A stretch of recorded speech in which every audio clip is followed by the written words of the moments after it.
Ladies and gentlemen, boys and girls, we just got our first official trailer for the upcoming DC Showcase animated shorts, Constantine, the House of Mystery. And this is something that was announced at DC Fandom last year, and I was excited for it. I was like, oh, hey, cool, new Constantine project, but I didn't really plan on making any videos about it, or actually I wasn't really that excited for it because it's just a DC Showcase animated short. So I was like, oh, it's no big deal. But now that the trailer's out and I've watched the trailer, this is a lot bigger than I thought it was, because it is still a short, it's not a full movie, but this has more impact on this DC animated universe than I thought. Because I didn't think it would be connected to anything. I thought this was pretty much just a one-off, just a little short, but no, this has some big boy connections to it, to both DC animated universes, as you probably saw as you watched the trailer. So we're going to go and break it down because it's really interesting here. And I've always loved the character of John Constantine. So whenever he gets his own project like this, I always like it. You know, I love the animated Constantine, other animated Constantine movie, and the series and all that good stuff. And also Matt Ryan is returning to do the voice, so that's great as well, because Matt Ryan literally is Constantine. I can't imagine anyone else playing the character. But anyway, without further ado, let's jump into this and talk about this trailer for Constantine, the House of Mystery.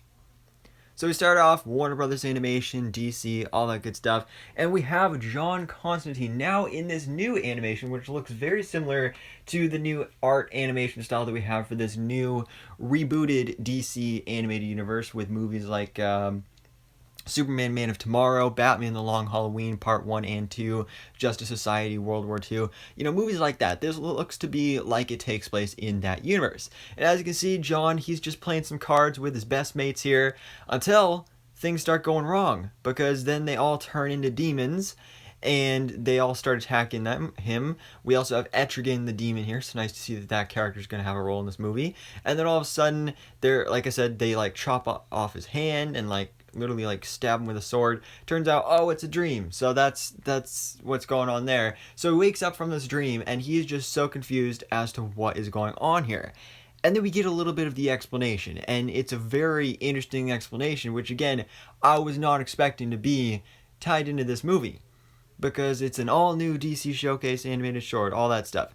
And then we get a voiceover talking about how Constantine meddled with the way things work. And then we get shots of Justice League Dark Apocalypse War, which was, of course, the big Avengers Endgame style conclusion event to the New 52 animated universe. And Constantine played a huge role in this movie. He was pretty much like the main character in that movie. And at the end of that movie, we basically got a reboot. Like, it literally, the movie featured a reboot where pretty much all of our characters were dead, and the ones that were alive, half of them were cyborgs, and like everybody here was messed up, and just life was terrible. So Constantine told Barry Allen, aka the Flash, to go start up a new Flashpoint and basically reset the universe. And that's exactly what happened, and now we have this new DC animated universe with Superman, Man of Tomorrow, Batman, The Long Halloween, and all that stuff.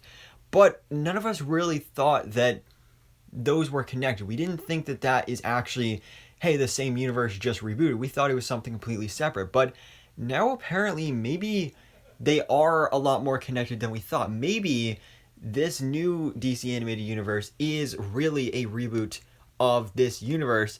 And for some reason, the things that Constantine did in that movie that kind of caused basically the Apocalypse War and the end of the world and the end of that universe really is now carrying on over to this universe.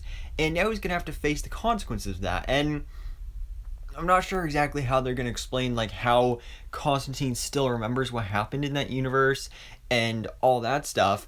But for some reason, he now has to face the consequences of what he did in that movie.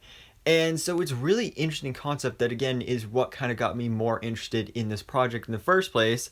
Behind every door, blah, blah, blah. And you just get some great shots here of Constantine in action. But again, this voiceover, whoever this mysterious voice is saying that you have been banished to live out your days in the House of Mystery, which is, of course, his manor that he lives in.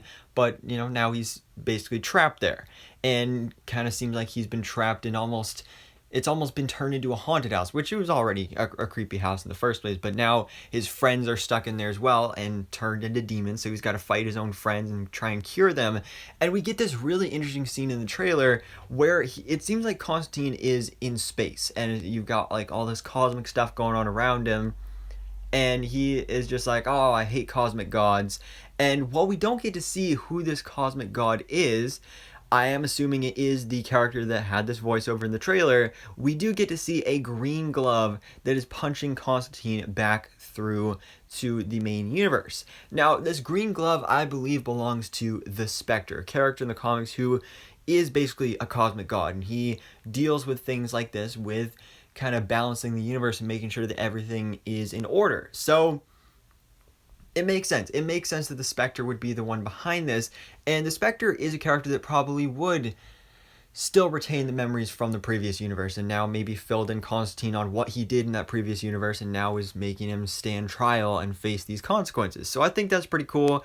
We get Constantine going through this portal. Not gonna lie, I really am not a fan of the way Constantine looks in this animation style, because like his, I don't know, the little stubble on his chin just looks weird. It really does look weird. But you've got all his friends now as demons beating him up. And speaking of that, like I said before, Etrigan the demon is here. So I'm not sure if in this universe maybe Jason Blood never was Etrigan the demon, and it's just now this thing that like the Spectre's curse is doing to him and turned him into Etrigan. I'm not completely sure. We also have this crazy demon lady with wings and horns and stuff that's really taking things to the next level with Constantine, and Constantine just in action there more.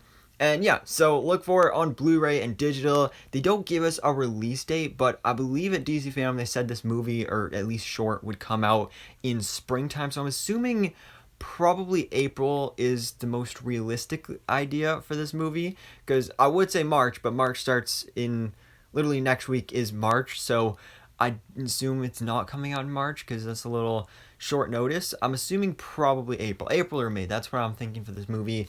Then again, when we do get the official release date, I'll do a video on that. But it looks cool, again, because this wasn't really something I was excited for or interested in when it was first announced. But now that we know more about it, now we know that it has such a huge impact on both of these DC universes, is really interesting. And actually, when you look at the cover here, it looks like we actually have Zatanna there as well, another character that they did not show in the trailer, but apparently is in this movie, and she also had a big role in Justice League Dark Apocalypse War as well. Well, actually, I don't remember if she did, but she kind of helped Constantine set things into motion there, so it'd be interesting to see her connection to that as well. But yeah, this looks interesting. DC Showcase Animated Shorts, Constantine, the House of Mystery. I'll be interested to see how short it actually is. Like, is it like a half hour, or is it like closer to like maybe an hour? I'm interested. I'm really intrigued to see what happens in this short and what goes down. See if it answers any of these questions that we still have after that reboot of Justice League Dark Apocalypse War, which I absolutely love that movie. But anyways, guys, let me know your thoughts in the comments below. What did you think about the first official trailer for Constantine, the House of Mystery? What do you think about all these ties to the previous DC Animated Universe, and now also the current DC Animated Universe as well? So guys, thanks so much for watching. Please drop a like if you enjoyed this video, and hit the subscribe button so I can keep you up to date on everything that goes on in the DC life.